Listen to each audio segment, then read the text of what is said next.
Olá, meu irmão, minha irmã, seja muito bem-vindo ao meu canal Teologia Simplificada. Eu sou o pastor Felipe Mercadante, estou gravando esse vídeo hoje por um motivo muito especial.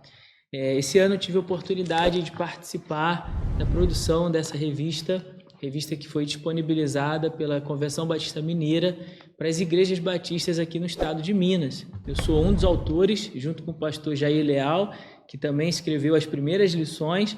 Eu escrevi as lições da 27 até a 52 e eu decidi gravar alguns vídeos e preparar alguns PowerPoints para que você possa utilizar na sua igreja. Então, você que é professor da Escola Bíblica Dominical, você que está aí na sua igreja ministrando essas aulas, esse vídeo é uma oportunidade de aproximar eu, que sou o autor da revista, com você que está aí dando aula na sua igreja, que está ajudando os irmãos a compreender essas lições.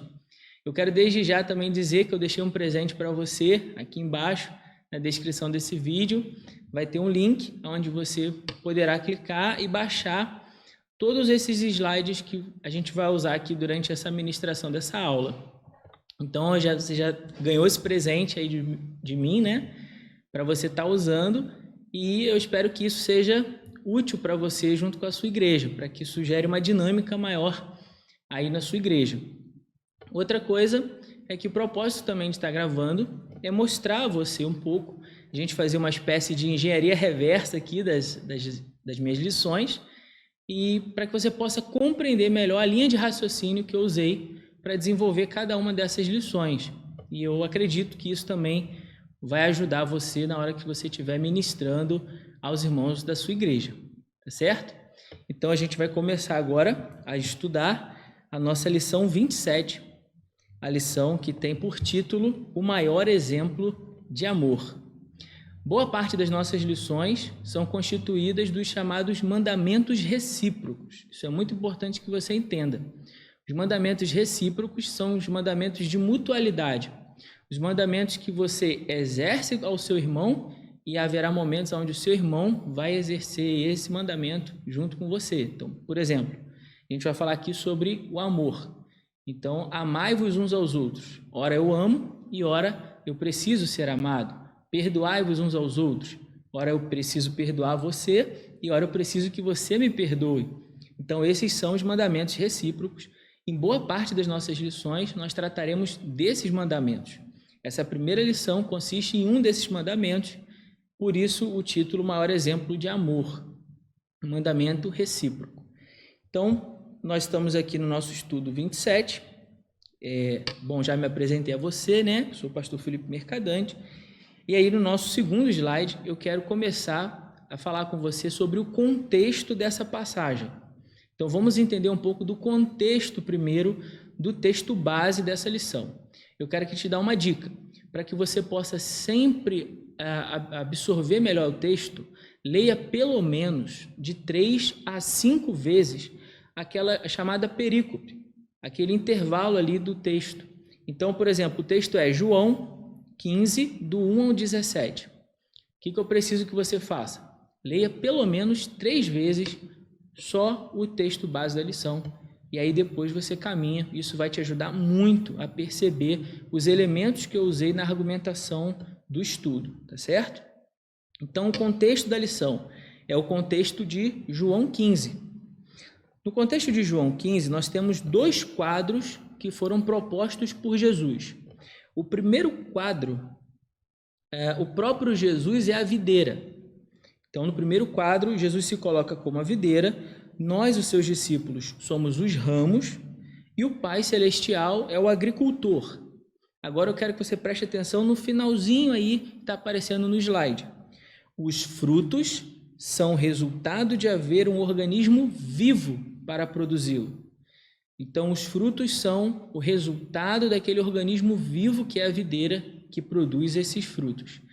A gente não está falando aqui, por exemplo, de máquinas. A analogia de Jesus não se trata de máquinas. Se fosse uma máquina, nós daríamos um comando e a máquina produziria um resultado. Mas o exemplo usado por Jesus é de uma videira, de um organismo vivo que produz fruto. E, é claro, você sabe muito bem que esse fruto ele não vai ser comido pela própria videira. Ele é produzido e servido a outro. Então a videira produz um fruto que vai servir de alimento para outro. Segundo quadro. No segundo quadro, Jesus se apresenta como um amigo verdadeiro, o amigo que dá a própria vida pelos demais. E os discípulos são seus amigos se cumprem os seus mandamentos. Logo, o amigo de Jesus é quem cumpre o seu mandamento. E que mandamento é esse? Ele fala isso nessa passagem. Amarmos uns aos outros como Jesus nos amou. Então, esse é o mandamento. Nós devemos amar uns aos outros, assim como Jesus nos amou. Então, vamos juntar isso e qual entendimento a gente chega dessa passagem analisando esses dois quadros. Assim como os frutos são produzidos através de um organismo vivo para beneficiar a outros, o amor cristão nasce da nossa relação com Cristo, essa relação de amizade com Cristo, e o fruto disso, o amor, vai beneficiar outra pessoa. Então, note, dois quadros, onde existe uma relação a um organismo vivo que age de maneira a beneficiar terceiros. Então, nós estamos falando aqui de um contexto onde esse amor sempre vai beneficiar outras pessoas e ele sempre nasce de uma relação, de um relacionamento. Ele não nasce fruto de apertar alguns botões e então se produz ali mais um fruto, no caso o amor. Tá certo? É importante que você entenda isso. O fruto do amor nasce do relacionamento que nós temos em Cristo Jesus. E aqui eu coloquei um slide muito especial, onde eu dei o título de A Grande Ideia do Estudo, para que você possa compreender o objetivo desse ensino. O objetivo desse estudo, em outras palavras, a gente chama isso no preparo de um sermão, por exemplo, de a grande ideia do texto. Tá certo? Eu fiz questão de colocar isso porque eu acredito que dessa maneira você terá um norte em cada uma dessas lições. Então, cada etapa aqui dos nossos estudos, vocês vão sempre ver a grande ideia para que eu possa apontar o norte para você, possa te ajudar a enxergar isso. Senão está sempre no texto, mas eu quero aqui ajudar você a enxergar isso para ficar mais claro. Quando você for diante dos irmãos da sua igreja para apresentar esse estudo, é importante que eles entendam exatamente para onde você está querendo ir, para onde o estudo está querendo ir. Então, o texto, a parte do texto ali principal, o coração do texto, é o amai-vos uns aos outros, assim como eu vos amei. Ao longo da lição, a gente vai falando sobre isso. E a grande ideia do estudo, somente através desse amor que nós aprendemos em Cristo, os discípulos conseguem viver em comunhão na igreja, superando as diferenças e testemunhando ao mundo perdido o amor de Deus. Então essa é a grande ideia. Vamos imaginar o seguinte: as pessoas que ouvem você são como a tripulação de um navio. Você agora é o capitão dessa embarcação. Essas pessoas aceitaram te ouvir, então elas aceitaram entrar no navio para fazer essa viagem junto com você. A Bíblia vai ser a nossa carta de navegação, certo? E o porto para o qual nós estamos nos direcionando é a grande ideia. Deu para entender? Então, a grande ideia é o objetivo aonde nós queremos chegar. O que eu quero que você compreenda no final desse estudo? Que através desse amor é que os discípulos conseguem viver em comunhão na igreja, superando as diferenças e testemunhando ao mundo perdido o amor de Deus. Essa é a grande ideia também da própria passagem de Jesus, ok? Então, agora a gente vai analisar um pouco a estrutura do texto. Então, analisando primeiro a estrutura geral. A estrutura do texto aparece como? Primeiro tópico aí, o amor que produz crescimento. Acompanhe comigo aí no slide. O amor que produz crescimento. E depois eu coloquei um parágrafo, duas linhas aqui para mostrar a você o quê? Qual é a grande ideia daquele parágrafo? Então, quero que você entenda isso. Existe um grande objetivo aonde o texto deseja chegar e existe micros objetivos que vão sendo alcançados, pequenas, como se fossem outros portos onde a gente vai parando até chegar naquele porto onde a gente deseja. Então, cada etapa do caminho existe também uma grande ideia, um conceito que precisa ser compreendido. E é isso que eu quis mostrar para você aqui. Qual é então o conceito que precisa ser compreendido no primeiro parágrafo do texto, no primeiro argumento? As igrejas que crescem possuem uma marca em comum. E que marca é essa? O amor fraternal. Depois eu vou falar um pouquinho mais sobre isso, certo? Primeiro eu quero só que você entenda isso. Ao longo das nossas aulas, isso vai ficar mais rápido. A gente vai ganhar velocidade. Mas nesse primeiro momento eu quero ir devagar para explicar para você cada um dos elementos desses slides que estão aí, para que também esse material possa ser útil para você e na sua igreja, tá bom? Depois, o amor que supera as divergências. Qual é a grande ideia nesse argumento? A igreja possui uma convergência que é maior do que todas as suas divergências. Então, a igreja possui uma convergência que é maior do que todas as suas divergências. E que convergência é essa? O amor de Cristo. Convergimos no amor de Cristo, e porque convergimos no amor de Cristo, conseguimos superar as nossas diferenças. Terceiro tópico, o amor que produz testemunho. Então, as pessoas da cidade procuram fazer parte da igreja, porque elas também querem o quê? Vivenciar esse amor, elas querem experimentar esse amor cristão.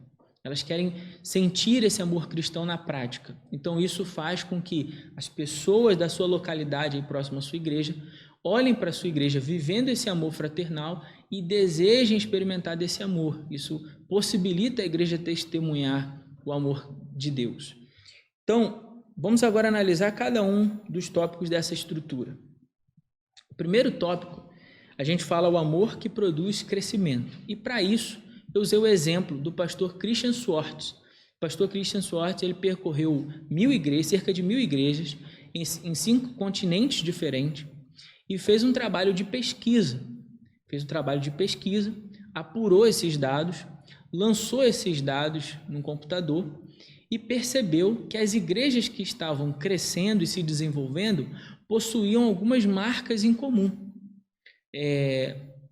Dentre essas marcas que ele vai listar, eu não vou citar todas aqui, está aí o livro O Desenvolvimento Natural da Igreja. Se você nunca leu, quero sugerir aqui que você leia e abra um parênteses aqui, faz um agrado para o seu pastor, compra 2 exemplares, um para você e o outro você dá de presente para o seu pastor, certo? Tenho certeza que ele vai gostar muito, é um livro que abençoou muito a minha vida e tenho certeza que vai abençoar a vida do seu pastor também.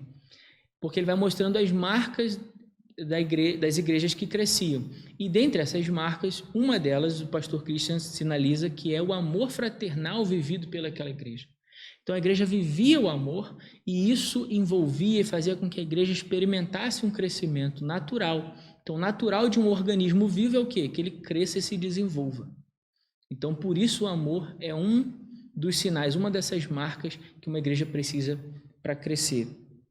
Depois, a estrutura nos aponta o amor que supera as divergências. E aí o exemplo que eu usei ao longo desse tópico é o exemplo da igreja em Corinto. A igreja em Corinto, você sabe, você provavelmente é um estudioso da palavra, você sabe que a igreja em Corinto foi uma das igrejas mais problemáticas para as quais Paulo escreveu.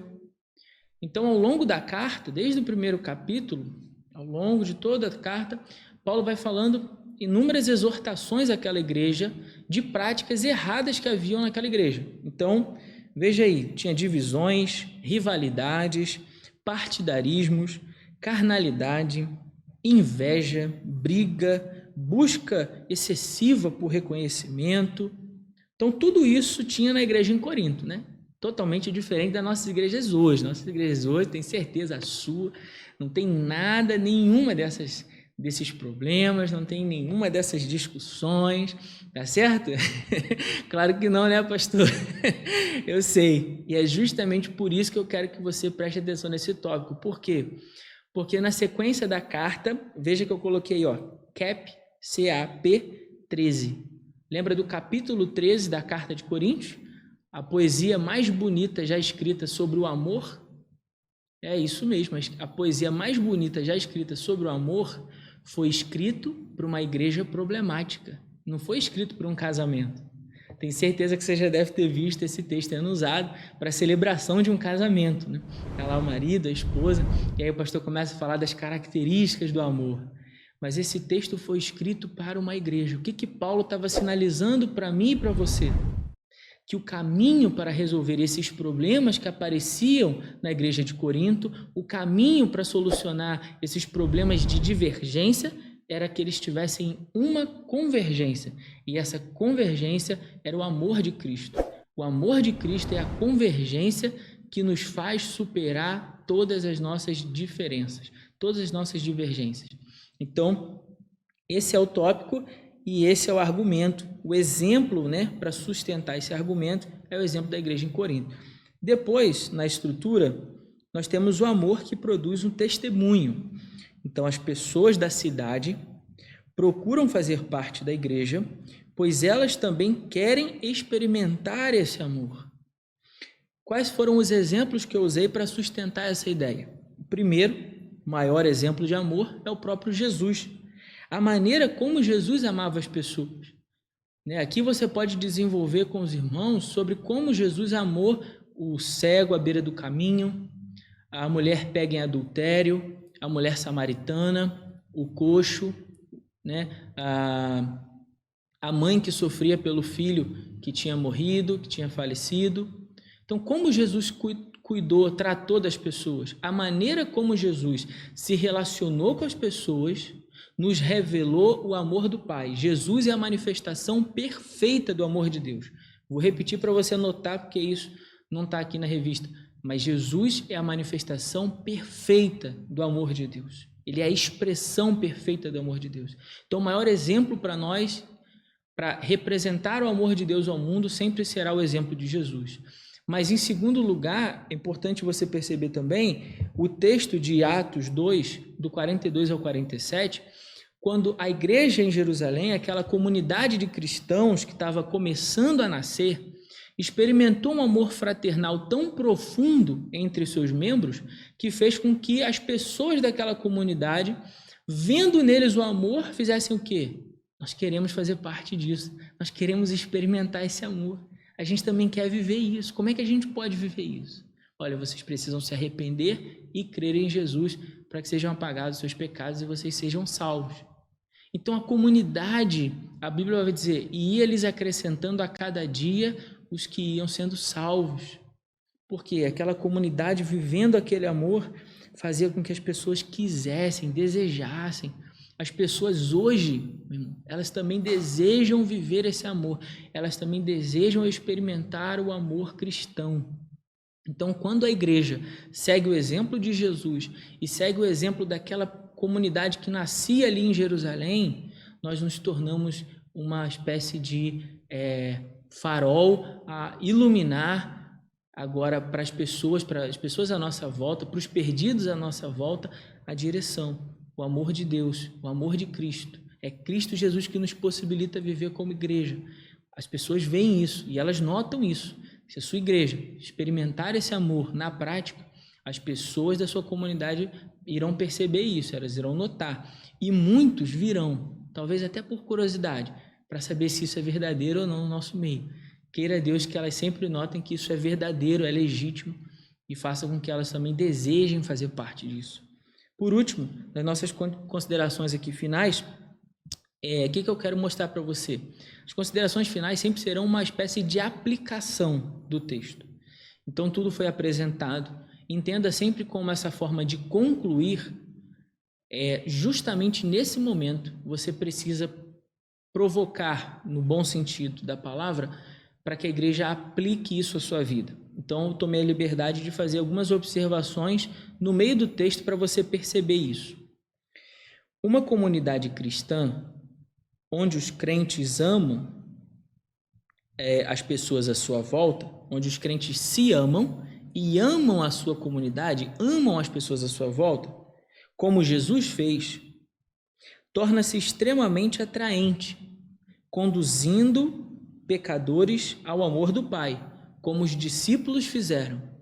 Então veja como Jesus fez, amou as pessoas, amou não só os seus discípulos, mas as pessoas à sua volta, A comunidade cristã em Jerusalém fez isso e levou pecadores ao amor do Pai, e isso é algo mais poderoso do que qualquer programa sofisticado de integração social ou de evangelismo que a sua igreja possa fazer. E é isso que as nossas igrejas devem fazer. Viver e experimentar esse amor de maneira prática será muito mais eficiente do que qualquer programa de evangelismo que se faça na nossa igreja. Por quê, pastor? Porque isso reflete Jesus para as pessoas. As pessoas passam a ver Jesus no relacionamento diário da igreja. Lembre-se do contexto? Nós somos um organismo vivo que produz um fruto excelente. Esse fruto se chama amor. Esse fruto serve a outros. As pessoas vêm, comem desse fruto, esse fruto sacia a fome e a sede que elas têm na alma e elas querem mais desse fruto. Isso é mais importante do que o melhor programa de integração que você possa ter aí na sua igreja. Então, essa é a aplicação que você vai dar, mostrar que nós fazemos isso porque Jesus fez, os discípulos fizeram e qual foi a reação, a consequência disso para a igreja em Jerusalém e por que nós devemos fazer isso agora e como isso irá impactar as nossas igrejas de maneira positiva e a comunidade que nos cerca também de maneira positiva. Então, isso é muito importante que você leve essa proposta de aplicação prática. Por isso, irmãos, a gente precisa nos amar, a gente precisa vencer as diferenças e a gente precisa amar a comunidade à nossa volta. Exatamente por isso a gente precisa praticar esse mandamento de Jesus de nos amar uns aos outros. Tá bom? Lembre-se, você pode baixar os slides desse estudo. Eu só peço que você faça uma gentileza de não tirar o nome do autor dos slides, né? Não desconfigurar os slides. Eu fiz com muito carinho para que seja útil aí na sua igreja. E eu espero que isso possa abençoar a sua vida, a sua igreja. Nas próximas lições, você vai pegar o ritmo, a gente vai conseguir passar pela lição de uma maneira muito mais fácil, mais prática, e eu tenho certeza que isso vai dar uma outra visão também, uma visão bem mais profunda para você sobre o texto. Um grande abraço, que Deus te abençoe e até a nossa próxima aula. Tchau, tchau.